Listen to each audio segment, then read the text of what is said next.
Latest இது ஒரு word படிப்போம்.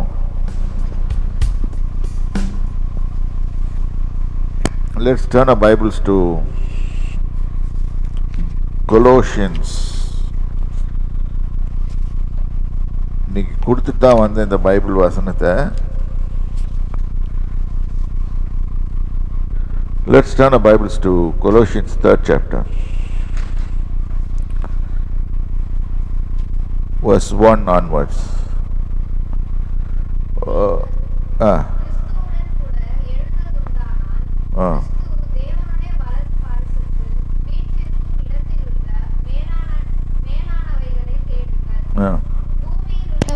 அல்ல, மேலானவைகளே நாடுங்கள்.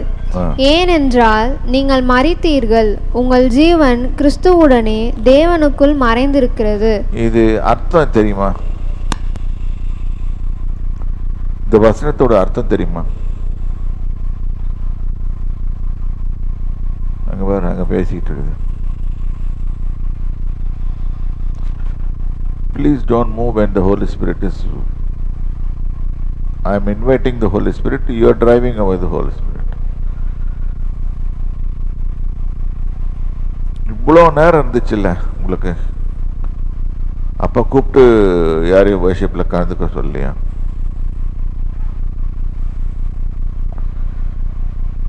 நீங்கள் கிறிஸ்துவுடனே கூட எழுந்தது உண்டானால் சொல்லுங்க. இப்போ யாராவது புரிஞ்சவங்க மீனிங் சொல்லுங்க. புரியாதவங்க தெரியலன்னு சொன்னாங்களும் பரவாயில்ல, தப்பு கிடையாது. இதுக்கு அர்த்தம் என்ன? ஏன்னா பொதுவில் பைபிள் படிக்கும்போது நம்மளுக்கு அர்த்தம் தெரியணும். அர்த்தம் தெரியாது. நீ ஞானஸ்தானம் கொடுக்குது. அப்புறம்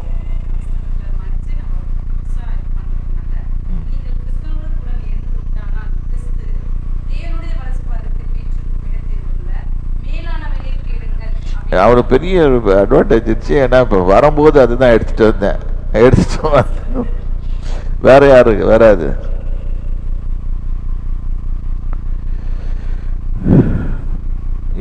இது என்னன்னா, எத்தனை பேர் நீங்க கன்ஃபார்மா சொல்றீங்க கிறிஸ்துவோடனே எழுதிட்டீங்கன்னு சொல்லிட்டு? அதே நிறைய பேருக்கு தெரியாது.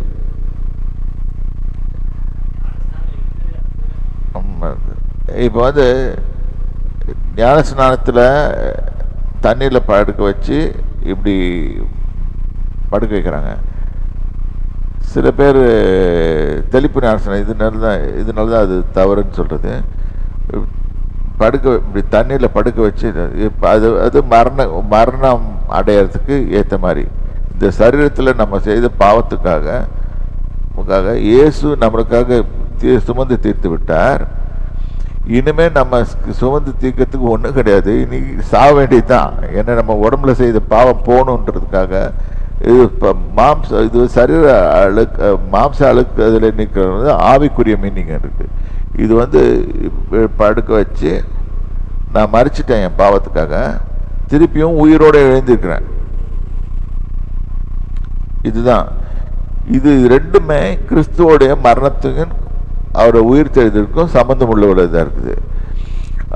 அதனால தான் நீங்கள் கிறிஸ்துவுடனே எழுந்ததுண்டானால்னு போட்டுக்குது. அந்த ஒரு வார்த்தையில் இவ்வளோ அர்த்தம் இருக்குது. கிறிஸ்து தேவனுடைய வலது பாசத்தில் வீற்றிருக்கும். இப்போ கிறிஸ்து is no longer required to die. அவர் மரணிக்கிறதுக்கு அவரால் தேவையில்லை. அவரால் மரணிக்க முடியாது. அவர் எங்கே இருக்கிறாரு? இப்போ வலது பாரச தேவனுடைய வலது பாரசத்தில் வீட்டிற்கும் இடத்தில் உள்ள மேலானவைகள். இப்போ என்னன்னா, மேலானவைகள் என்ன இருக்குது? வானத்தில் என்ன இருக்குது? தேவன்கிட்ட என்ன இருக்குது? இந்த வசனம் தெரியணும்னு சொன்னா அங்க என்ன இருக்குது நம்மளுக்கு தெரியணும். என்ன இருக்குது? யாராவது சொல்லுவோமே. பிதாவை தேவனிடத்து என்ன இருக்குது?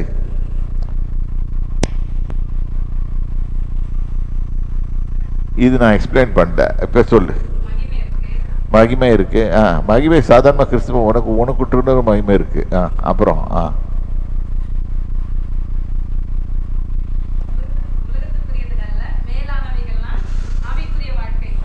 ஆவிக்குரிய வாழ்க்கை அதான் என்ன இருக்குது, அதுதான் சொன்னேன். மேலானவைகள்லாம் ஆவிக்குரிய வாழ்க்கை தான். எங்க இருக்குது? ரைட்டு, இட்டர்னிட்டி தான். மேலே மேலே மேலே போனால் இட்டர்னிட்டி தான். ரைட். அடுத்தது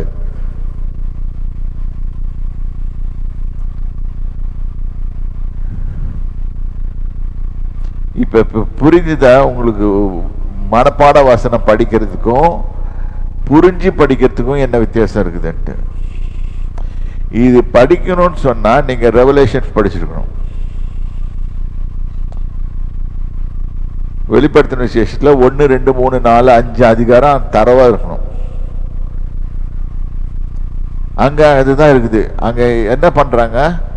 24 மூப்பர்களும் இவர்களும் 4 ஜீவங்களும் 24 மூப்பர்களும் எல்லாரும் சேர்ந்து அவர் பரிசுத்தர் பரிசுத்தர் பரிசுத்தர் பரிசுத்தர் பரிசுத்தர் கனம எல்லாமே உமக்குரியதுன்னு சொல்லிட்டு எப்பவுமே துதிச்சு கொண்டே இருப்பாங்க. அந்த மாதிரி நீங்களும் மாறுங்கன்றாங்க.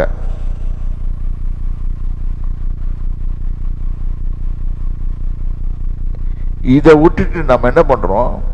உலகத்தில் சொல்லிக் கொடுக்குறது ஞானஸ்நானம் எடுத்த உடனே என்ன என்ன வேணும்னு கேட்டால், நான் ஃபஸ்ட்டு வந்து 12th ஸ்டாண்டர்ட் பாஸ் பண்ணணும், இல்லாட்டி 1ஆம் கிளாஸ் பாஸ் பண்ணணும். இது மாதிரி பிள்ளைங்களை கேட்டாங்கன்னா பிள்ளைங்க ரிசல்ட் இது தான் இருக்கும். காலேஜில் போகிறவங்களை கேட்டால் காலேஜுக்கு போகிறவங்க ரிசல்ட் பாஸ் பண்ணணும். பாஸ் பண்ணி முடிச்சோன்னு என்ன ஆகணும்? வேலை கிடைக்கணும்னு. இதெல்லாம் தன்னால் வரும். மத்தேயு 6ஆம் அதிகாரத்தில் இதெல்லாம் தன்னால் வரும். முதலாவது தேவனுடைய ராஜ்யத்தையும் அவருடைய நீதியும் தேடுங்கள்னு அவர் சொல்லிடுறாரு. இப்போ சொல்லிட்ட பிறகு நம்மளுக்கு வேற என்ன தேவை இருக்கு? நமக்கு தேவைகளே நமக்கு தெரியாது. நமக்கு தெரியாதனால நம்ம என்ன பண்றோம்னா, நம்ம திருப்பியும் அவர்கிட்ட போய் என்ன கேட்குறோம்? எனக்கு இது வேணும், எனக்கு அது வேணும், எனக்கு இது வேணும்னு. அவரே என்னப்பா இந்த ஜனங்களை சும்மா யாராவது ஒருத்தர் என்ன பாரு ஆகுங்கன்னு சொல்றாரா? யாராவது ஒருத்தர் நான் இயேசுவை போல மாறணும் அப்படின்னு சொல்றாங்களா?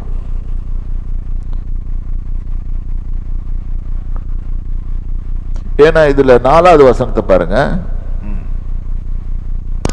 நம்முடைய ஜீவனாகிய கிறிஸ்து வெளிப்படும் போது நீங்களும் அவரோட கூட மகிமையிலே வெளிப்படுவீர்கள்.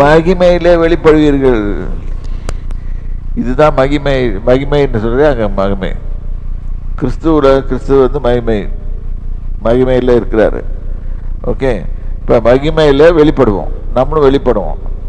ஏன் இந்த வசனம் கெட்டிங் இம்பார்ட்டன்ட் ப்ரையாரிட்டைசிங். இப்போ நம்மளுக்கு என்ன பண்றோம்னா, நம்ம உலகத்துக்குரியவைகளையே நம்ம பார்த்து கொண்டு இருக்கிறோம். இப்போ நமக்கு என்ன தேவை? எனக்கு இது வேணும், இது வேணும். இப்போ ஆஃபீஸில் போனோன்னு என்ன பண்ணுவோம்? நெக்ஸ்ட்டு எனக்கு ப்ரொமோஷன் வேணும். அதுக்கப்புறம் நெக்ஸ்ட்டு என்ன செய்வோம்?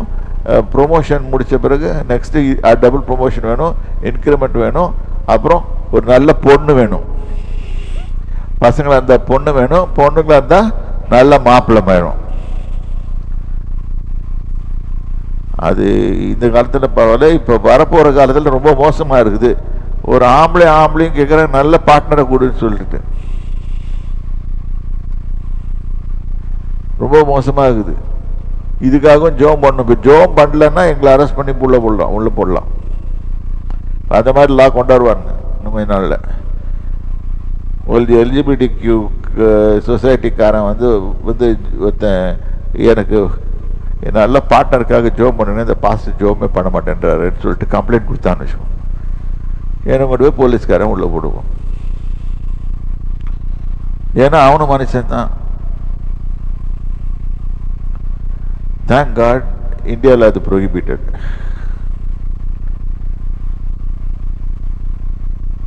நம்ம ட்ரம்ப் தான் வந்து அதை முழுக்க அடிச்சுட்டு போயிட்டாரு. கர்த்தர் இதெல்லாம் பிடிக்காத காரியம். சரி, இது கல்யாணம் முடிஞ்சிச்சா? இப்போ நெக்ஸ்ட்டு அப்புறம் எனக்கு பிள்ளை வேணும்னு கேட்குறவங்க நிறைய பேர் என்கிட்ட ஜோம் பண்ணுவாங்க. அதில் சில பேர் குறிப்பிட்டு கேட்பாங்க ஆம்பளை பிள்ளை தான் வேணும்னுவாங்க, சில பேர் பொம்பளை பிள்ளை தான் வேணும்னுவாங்க. இதில் ரொம்ப முக்கியத்துவம் இருக்குது. ஆம்பளைங்களுக்கும் பொம்பளைங்களுக்கும் உள்ள போட்டி.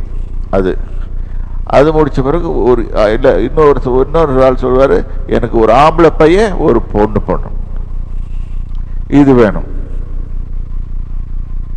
இதை ஏதாவது ஒன்று அவர் சித்தப்படி இருக்கா கேட்டிங்கன்னா, ஆண்டவரே உங்களுடைய சித்தப்படி நீங்கள் கொடுங்க அப்படின்னு கேட்டிங்கன்னா இல்லை. சரி, அதுக்கப்புறம் என்ன கேட்போம்? பிள்ளைங்க நல்லா படிக்கணும். அப்புறம் பிள்ளைங்க அவர் நம்ம விருப்பமும் வாஞ்சியும் எது மேலே இருக்குது?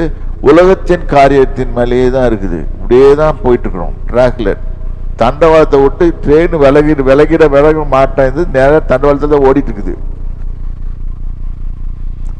ட்ரெயின் நிற்கலைன்னா கொண்டு போய் அங்கேயாவது ஆக்சிடென்ட் ஆகிடும். இன்னைக்கு பெரிய பிரச்சனை என்னன்னா, கிறிஸ்தவ உலகத்தில் இது சொல்லிக் கொடுக்கறதில்ல. அப்படிங்களா, வாங்க உங்களுக்காக ஜெபிக்கிறோம், வாங்க நீங்கள் வாங்க எங்கள் மீட்டிங்க்கு வாங்க, எங்கள் மீட்டிங் வாங்க, எங்கள் மீட்டிங்க்கு வாங்க, இங்கே எல்லா மீட்டிங்கும் போயிட்டு அங்கே போய் உட்காந்துட்டுருப்பாங்க. கடைசியில் அவங்க மனசுலேயே திருப்தியாக கேட்கணும், ஐயா நீ கிறிஸ்துவ அனுபவிச்சுட்டு வெளியே வந்தியா அப்படின்னு கேட்டால் தெரியாதுன்னு. கிறிஸ்து யார் தெரியாது. எனக்கு தெரிஞ்சு ஒரு இலங்கையில் நான் படிக்கும்போது கிறிஸ்துன்ற வார்த்தை அவங்களுக்கு சொல்ல வரல. கிறிஸ்தவ கோயிலில் தான் கிறிஸ்தவ கோயிலில் தான் கிறிஸ்துன்ற வார்த்தை வரமாட்டேங்குது. நம்ம நல்ல லெவல் வரைக்கும் இந்தியாவில் இல்லை, இலங்கையில் அவங்களுக்கு ரொம்ப ஆச்சரியமாச்சு. கிறிஸ்துவனா என்னன்ற மாதிரி கேள்வி கேட்க தொடங்கிட்டாங்க. கிறிஸ்துன்னு போட்டுக்க, கிறிஸ்து யார்?